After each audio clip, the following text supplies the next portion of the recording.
Mr. Strand from Denmark. I think if we can get him back. Thank you very much. Thank you very much. I hope you can hear me. I would like to talk about, when you hear the first two presentations, you can be a little bit scared. And trust me, I will now bring it down to the ground, so you will probably be more scared. Let me go in and say it in very different ways. If we go back and look at James Bond, he needed help from the government and Q to get all his things to fight criminals, or actually to, you can say it, secret weapons. And we saw that it was quite advanced things. Nowadays, these kind of things, the stuff you can buy on Amazon. You could say that a lot of the things which in the past was considered as advanced technology was only being used by people who have access to special resources, is today have been commoditized. You can say that the criminals are moving from the government institutions to the private sectors, and the entrance barriers for creative warfare and chaos continues to lead. So basically, you can say it's much easier to get access to tools today which can harm us, the free world, and the democracies we're all living in. With 5G, which is basically the next generation mobile network, which right now is being rolled out on 182 networks across the world in 76 countries, and will come even more, we come to a point where everything which can be connected will be connected. And today you have about 400,000 mobile sites in the US, and that numbers is growing across the world. Today we have basically more than 20 million 5G installations. Some installations there's 2 or 3 or 4 on each site, but it just shows that this is going fast. 5G is here, it's moving on. It will have a huge positive impact on our society in the future. But we must also understand, when technology becomes more accessible, when technology becomes more advanced, we must also understand that cybersecurity is not only about software, it's also about the transportation layer, the storage, the hardware, all the blind spots. And basically is among those manufacturers which provide some of these things is Chinese governments, companies which either are partly owned or by the Chinese government, or is Chinese entities which basically have an obligation to turn information over to the Chinese government according to the 2017 intelligence law in China. And basically it's also important to understand, we see right now in increasing numbers of cyber attacks which use a combination of hardware and software to attack companies. So 5G will provide us with a lot of opportunities, will also be not only be the Internet of Things, but also the Internet of unsafe things, as we say it. Huawei phones is one example, Lenovo PC and service another example, Hikvision cameras is another example. The list is quite long.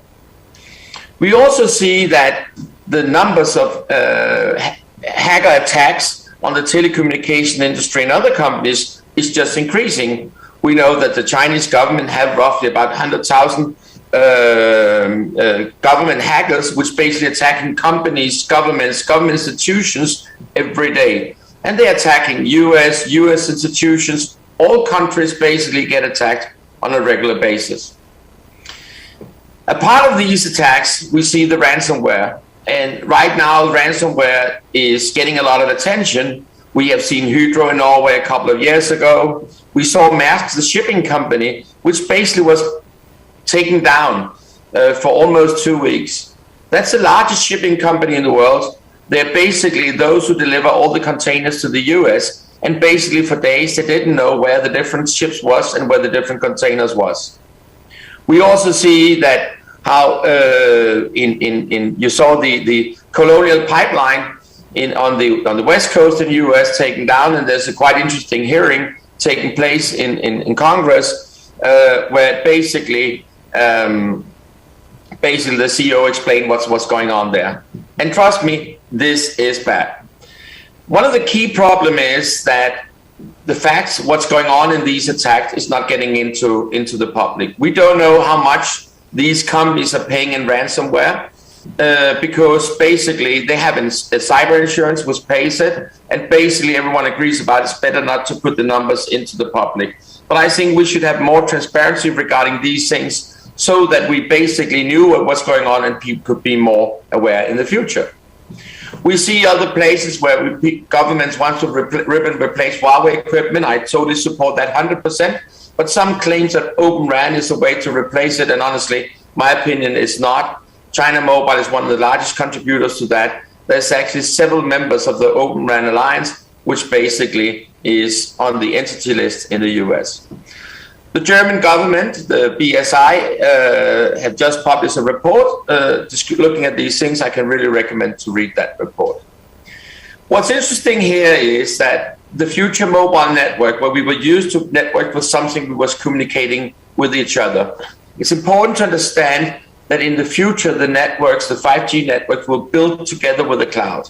So you have the network and the IT installation was melting together into one installation. And a lot of our data will be stored in the cloud. We see that cloud will also provide us with services. And actually these clouds will combine intelligence, AI solutions, and deliver platforms for Internet of Things. So the cloud will basically have the role in the future when it comes to our services as the App Store have to our smartphones today.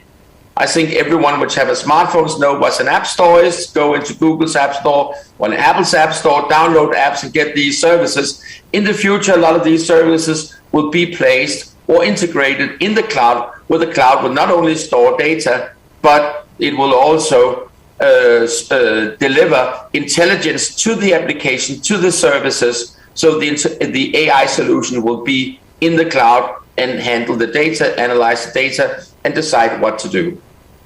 What's interesting is that a big part of the free world's data will be in the future will be stored in 3 public clouds. One is AWS, that's Amazon. The other one is Microsoft, and the third one is Google.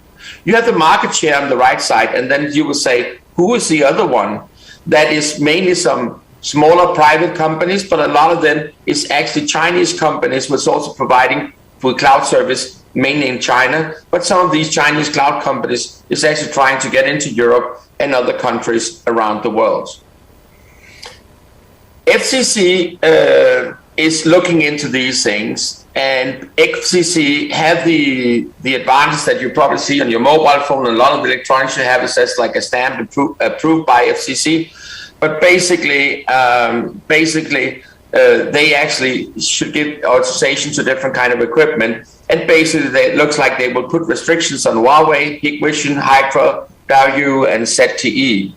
And basically, I know that it's not a public secret that Brendan Carr, actually Commissioner Carr, have actually said he would like to add the DJI drones to this. He called these Chinese drones, which you can buy for less than $500 on Amazon, for Huawei on wings. These drones have cameras and a lot of things, and the question is, how much information can they send to China and what can they be used for?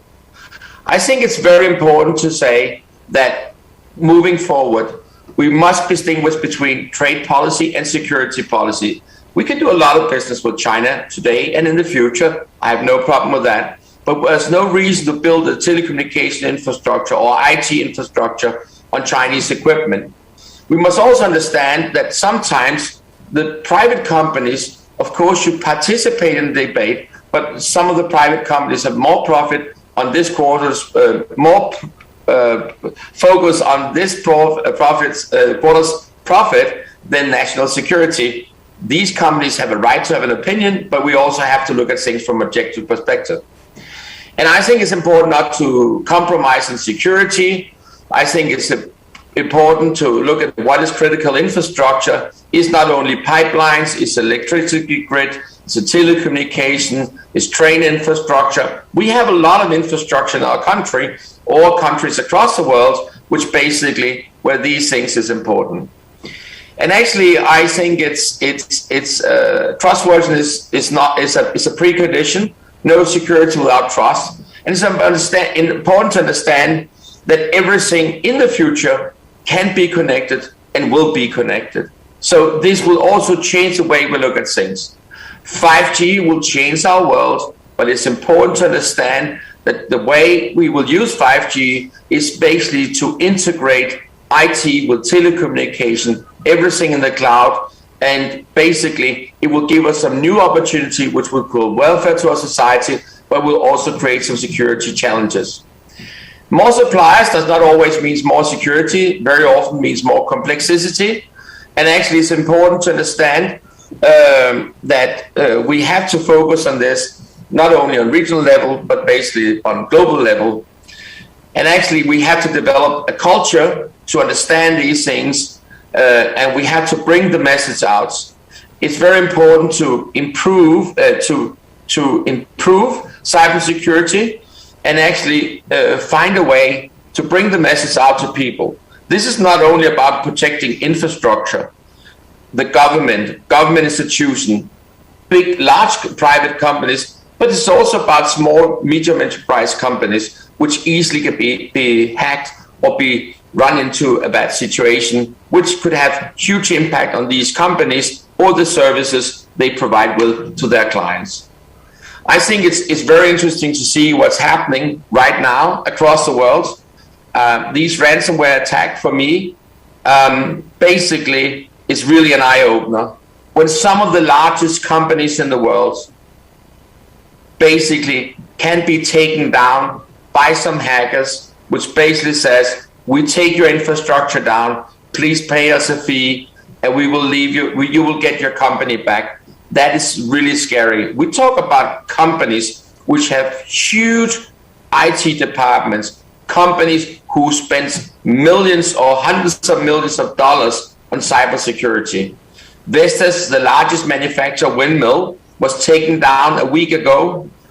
Today, they announced that some of their data have been compromised and basically been put up for sale on the internet.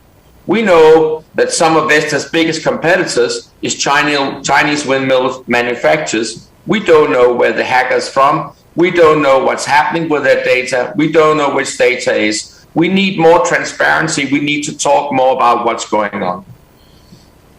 Yes, I hope the best for the future. One thing is sure, things is moving fast, and probably faster than we actually can realize.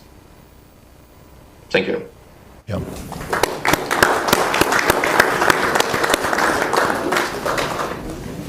Thanks for a great presentation, John. So we've got a couple of minutes for questions.